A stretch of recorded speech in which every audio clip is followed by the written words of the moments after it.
ኤፍሬምና ሩታ ማለት ነው መተቱን አሳድሰው ነው የመጡት። ሁለቱ የሆነ ተንከል አስበው እንጂ ማለት ነው እንደዚህ ተረጋግተው ሊያወሩ በፍጹም አይችሉ። እውነታችሁን በጣም ነው እንዴ ተረጋግተው ማያወሩት። እናንተ ኦት ስትሆኑባቸው ነው እነሱም ኦት ሚሆኑት ማለት ነው። አንዳንድ ሰዎች ማለት ነው እናንተ የምትናገሩትን ነገር እነሱ በቪዲዮ እያመጡ እያሳያችሁ እንደሆነ ማወቅ አለባችሁ ማለት ነው። ሩታ ምን ሊሆንላት ነው መተት በጣም ነው የምትገርሙት። ግን ይሄን ማሰባችሁ ራሱ በጣም ነው የሚያስጠላው። የዘቀጠ አስተሳሰብ ነው።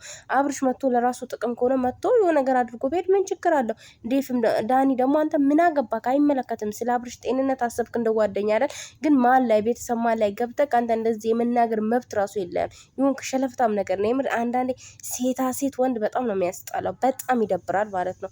ሴት አትሁን አንዳንዴ እንደ ወንድ እስኪ ቆፍጠን በል። አንተ ያለበት ቦታ እውነት ሰላምን አትፈልግም። ሩታ እንዳለችክ ማለት ነው ሰላምን አትፈልግም። ሁሌ አንተ ጭቅጭቅ፣ ንዝንዝ፣ ጸብ ነው የምትፈልቀው። ጸብ ነው አንተ የሆነ በቃ ሰላም ሲሆን ሰው አይመችህም።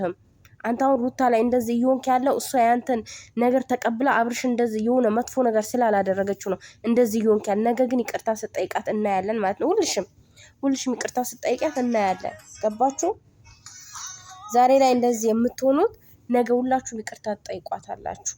ሁላችሁም ማለት እና እሷ በትህትና ለራሱ ጥቅም ብላ ስለተደወለላት እሱን እንደዚህ እናድርግ ብለው ስላሉ ሌላ ነገር አስባቸዋል ምናምን ማለት በጣም አስነዋሪ ነገር ነው። በጣም የሚደብር ነገር ነው። የምር በጣም ያስጠላል። እንዴ ወንድሙ እኮ ነው። ወንድሙ መጥፎ ነገር ያደርግበታል እንዴ?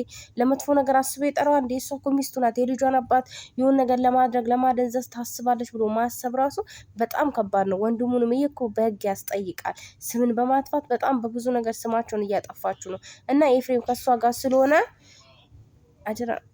ስለሆነ ኤፍሬም ሩታን ስለደገፋት አብርሽን ይጎዳል ማለት አይደለም። እሱ እዚህ ጋር የሚያውቀው ነገር ስላለ አብርሽ ከሩታ ጋር እንዲሆን ስለፈለገ ብቻ አብርሽ ላይ የሆነ ነገር አድርጓል ብላችሁ ማሰባችሁ ራሱ የምር በጣም ያሳፍራል። በጣም ነው የሚያስጠላው። በጣም ነው የሚደብረው። እንዴ ዳኒ በነገራችን ላይ የሆነ ሴት የሆነ ሲያስጠላ የምር እኔ ምኑም ነውስ በቃ ከሩታም ጋር ሲመጣ አይመቸኝም። ያው አንዳንዴ አክቱ ምናምን እንትን ሊለን ይችላል የሆነ ሩታን እንትን የሚልበት መንገድ ማለት ነው። ግን አሁን ላይ ደግሞ በጣም ነው እያስጠላ ያለው። እየደበርክ ነው የመጣው ማለት ነው። በዚህ ልክ አንተ እሷ ላይ ክፋትን እንደዚህ ማድረግ በጣም ነው። አብረ በልታል፣ አብረ ጠጥታል። ግን እሷ ምን ታስባለች? እኔ እንጃ ምን ልታስብ ትችላለች? የምር ልጇን ነገ እኮ ልጇ አባቴ ብሎ ይጠይቃታል። የሆነ ነገር ብታደርገው ልጇ አባቴ ብሎ ይጠይቃታል። መጠየቁ ይቀራል እንዴ? ይህንን እንኳን አታስቡም? አንዳንድ ጊዜ እስኪ ሁሉንም ነገር ወደ በክፋት መንገድ ማሰብ ሳይሆን እስኪ በጥሩ ጎን እናስብ ማለት ነው። እስኪ በጥሩ ጎን አስቡ። ለመልካም ነገር ነው። ዴቫውን ስለተስማማ ዳኒ ተናደጎ ገባ ከነሱ ጋር ስምም እንዲሆን ተስማምተው እንትን እንዲሉ ራሱ አትፈልግም አንተ። በቃ የማል ሴጣን ነህ አንተ። የሆነ ሴጣን ልኮክ ማለት ነው። እንደዛ ነገር ነክ እና በዚህ ልክ አንተ እንደዚህ መሆን የለብን። ፍቅር የሰው ስምምነት ደስ ሊልክ ነው የሚገባው ማለት ነው።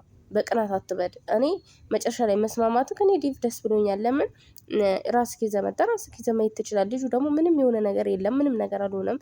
ጤነኛ አይደለም። እናንተ ናችሁ ጤነኛ ያልሆናችሁት ማለት ነው። ልጁ ጤነኛ ነው፣ ግን ወዳጁና ጠላቱን እየለየበት ነው ያለው ማለት ነው። አንዴ ወደዛ እያለ ራሱን እንትን እያለ ነው፣ ከነገሮች እያሸሸ ነው ማለት ነው። እናንተ ደግሞ ኝኝኝ ትላላችሁ ሁልጊዜ ማለት ነው። እኔ የምር ሄፋ በጣም ነው ያሳዝነኝ። ለምን ወንድምክ ላይ እንደዚህ ታደርጋለህ፣ ወንድም ላይ እንደዚህ ያደርጋ ሲባሉላ ዝም ብሎ ነው እያየ ያለው ማለት ነው። ግን ምንም ነገር አላየንም። የተጨበጠ ነገር በወንድሙ ላይ በባሏ ላይ ሩታ ስታደርግ ያየነው ነገር አለ እንዲህ የለም። ለምን በግልጽ አታሳዩ? ወይስ ነገ ጠንቋይ ቤት ይዛችሁት ልትሄዱ? እኔ እኮ ግራ ነው የገባኝ። የምር ግራ። አንዳንድ ጊዜ የምታደርጉት ነገር የምትሰሩት ነገር ግራ።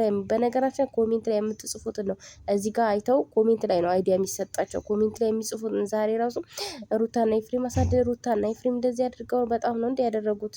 ምኑን ሊወስዱበት? ሰው ከሆነ ነገር ሊወስድ ነው አይደል? እንዴ ይሄን ነገር ያደርጋል የሚባለው። በነገራችን ላይ ያው የሚያውቅ ያውቀዋል ማለት ነው። እዛ ኮሜንት ላይ የምትጽፉ እንዳላችሁ ታውቃላችሁ እራሳችሁን ማለት ነው። እና በዚህ ልክ መራመድ ኮሜንታተሮችም ሰውን ለማስታረቅ ለማስማማት በጣም ነው እንጂ በዚህ ልክ እንደዚህ ነው ብላችሁ መናገር የለባችሁ። አብርሽ ቢመጣ ባይመጣ ያው ሄደን እንትን የአብርሽ አይነቱ ቢሄድም አይጎዳም፣ ቢቀመጥም አይጠቅምም። ገባችሁ? ምክንያቱም ብዙ ነገር እንትን ያለ ስለሆነ ማለት ነው። እና እንደዚህ አይነት ሰው ደግሞ አያስፈልግም። ከሩታ እንደው ችላ ከህይወቷ ብታስወጣው ራሱ ደስ ይል ነበረ። ግን ችላ ከህይወቷ አታስወጣውም ስለምትወደው ማለት ነው። የልጇ አባት ስለሆነ ከህይወቷ መውጣትም አይችልም፣ አታስወጣውም ማለት ነው። ስለዚህ እሷ ዛሬ ላይ እንደዚህ ስላደረገች እናንተ ያለውን ነገር እኔ እንጃ ብቻ በጣም ነው የሚከብደው፣ ይደብራል።